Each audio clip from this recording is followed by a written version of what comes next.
Hello mga kaibigan, gusto ko lang mag-comment sa bago pasabog ni Congressman Zaldico, no?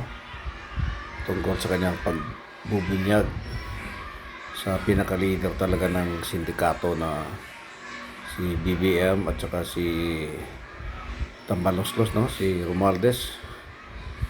Buti na lang, ibinunyag na ni Zaldico ang totoong masterminds ng malawakang korupsyon sa gobyerno natin.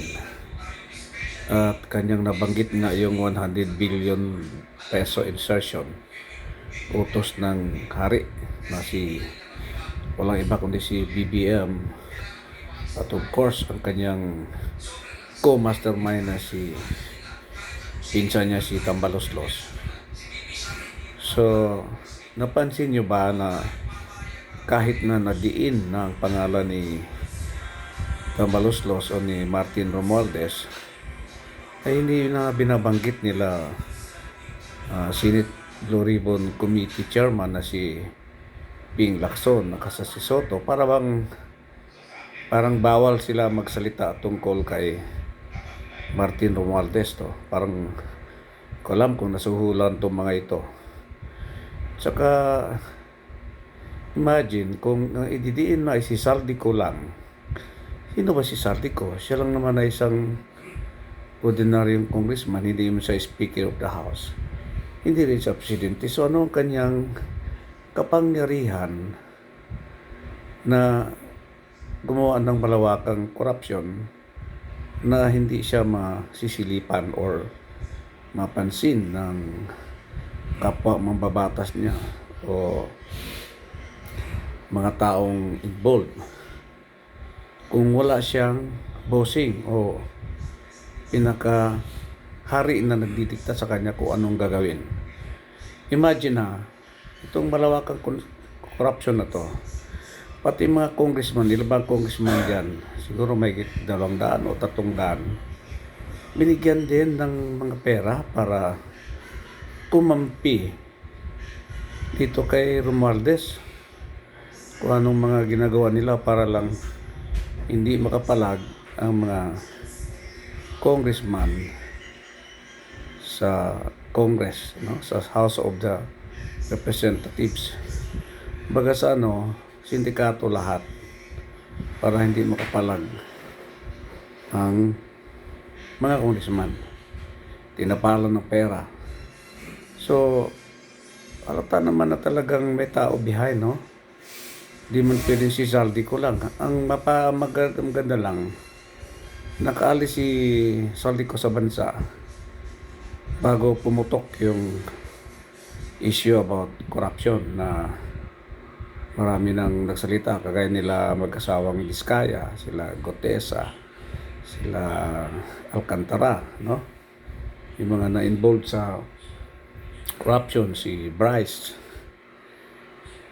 At kung hindi nakaalis ito si Zaldico, baka nagurgur na to. So wala na, patay na ang issue about corruption. Imagine sa laki na mga kinurap nila lang trilyon, dindidiin nila si BP Sara sa 120 million ng confidential funds. Hindi na sila maka-move on doon eh. At pangalawa,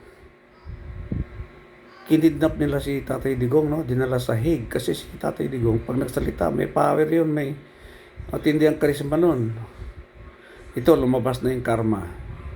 Ang tanda-tanda ng tao dinala pa sa Hague.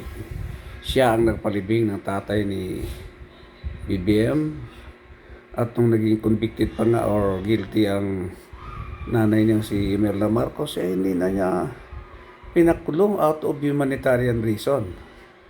Pero itong si Pangulong Marcos, walang puso ito. Kasi ayaw niyang mabuking sa kanyang kalokohan, pati itong si Lisa Tanas. Kaya lahat gumagawa ng paraan. At kunyari, nagtayo pa ng ICI, Independent Commission, no?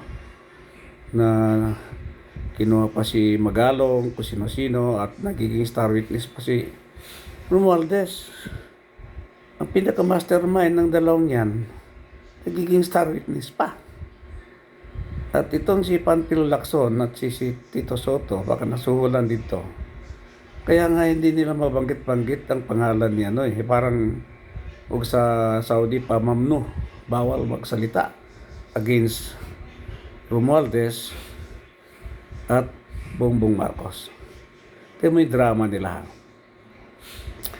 Na-focus sa mga tao sa mga ghost projects, ang issue about ghost projects, mga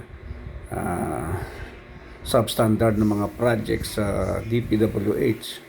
Nagsalita ng mga diskaya. Ito mga diskaya kasi hindi naman yun sila magbibigay ng pera or commission sa mga taga DPWH o kung sino man tao involved like Tambaloslos at saka si Saldico kung biktima rin sila ng bribery yan parang pinapa-approve ng DPWH magawa ng siyam ba yun ng company, sila pa rin lahat yun, sinong manalo, pero may usapan. Kanyari tingnan mo yung mga construction, halos walang bakal.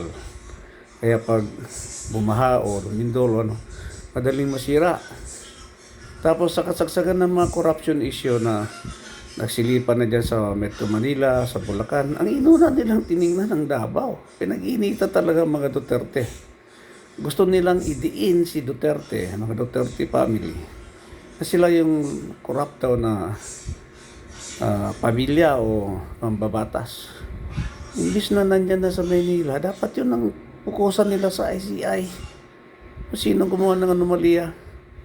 Tapos yung Gutesa, imbis na makipagtulungan si Lacson, parang, ang alam ko, parang tinatakot na yata ito, pamilya na siguro masamang gagawin. Kaya itong si Gutesa parang bumaliktad na, no? Parang gano'n ang naging kwento.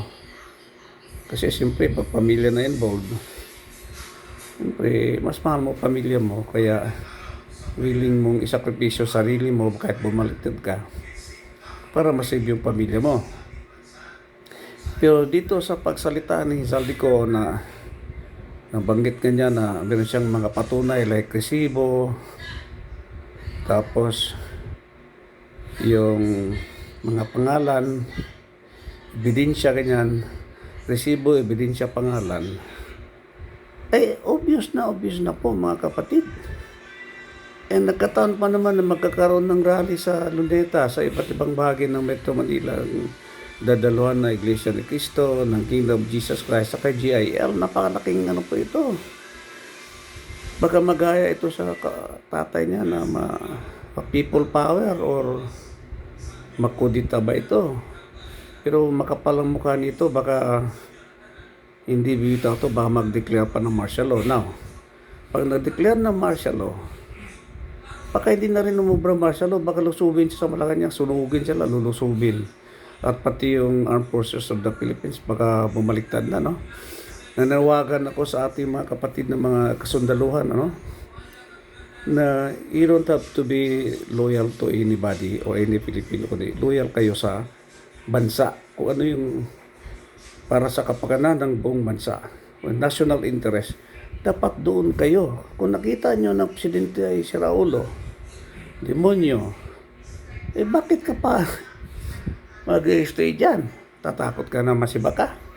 Pero kung marami ka, hindi naman kayo masisibak kasi nga kayo ang hahawak. At upo na si Vice President Sara bilang presidente, hindi naman kayo masisibak niyan. Magiging hero pa kayo. So yun lang po, napakaganda nangyari ngayon na lumabas si Zaldico, nagsalita sa social media. Hindi ko alam kung lumabas na to sa mainstream media itong kanyang pagbubunyag. Kasi alam mainstream media, medyo pabor talaga kay Marcos, pero dahil sa sinabi ni Zaldico, baka ma-realize nila, no, yung mga Rappler na yan, mga ABC, GMA7, baka ma-realize nila na talagang ang problema ang bayan at ang presidente natin, napakahina ang kanyang leadership bilang presidente ng ating bansa. Natatakot na mga investor sa atin dahil yung cut or corruption nga sa bansa natin. Okay? So, nagpapasalamat ako kay Zaldico na nagsalita siya tungkol sa kanyang sitwasyon kasi nagiging ano siya, sacrificial lamb, no? Siya na ang dinidiin ngayon. So, ang ginawa niya, tinuro na niya kung sino talaga ang masterminds ng corruption na malawakan. Sabi ko sa inyo, kanina, wala naman siyang power talaga kung siya lang. So, meron talaga siyang bossing. At yan yung hari na si BBM at ang kanyang co-hari na si Martin Romualdez. At hindi natin alam kung ano yung role ng First Lady na si Lisa Tanas, no? So, ito lang po mga kaibigan, no? Sana ay mag-isip-isip tayo mga Pilipino kung sino may mga loyalist na yan, yung mga trolls na yan. Kung makatok ko sa mga puso nyo, please, pag-isipan nyo mabuti. Halatang halata na, oh. Obvious na po ang pagsalita ni Saldico na pagbubunyag. Hindi pa ba kayo maniniwala sa kanya? Sabihin nyo, mamaya AI. Hindi po AI. Yan, totoo po si Saldico ang nagsalita. Pumayat pa nga siya ng husto dahil sa kanyang sitwasyon. Naging naiisip niya gabi-gabi. Hindi na makatulog yan. This is the right time na tayo mga Pilipino ay mag-isip-isip na kung ano ba talaga. Totoo na ito mga kapatid. So yung mga loyalist na yan, ano na kayo, matauhan na kayo. Yung mga laki ng tiwala kay BBM, matauhan na kayo. Walang dito about Duterte, it's not about Marcos, kundi yung kapakanan ng buong bansa natin bilang isang lahing Pilipino. Okay, so hanggang dito na lang po. At sana ay malinawagan kayo sa salita ni Saldico para kayo ay makapagpasya kung ano ba talaga ang totoong nangyari sa bansa natin, lalo na sa corruption. Okay? Ito si King Prince. Salamat. Isa na namang nakakaantig puso na content sa aking YouTube channel. God bless us all. To God be the glory. God is good.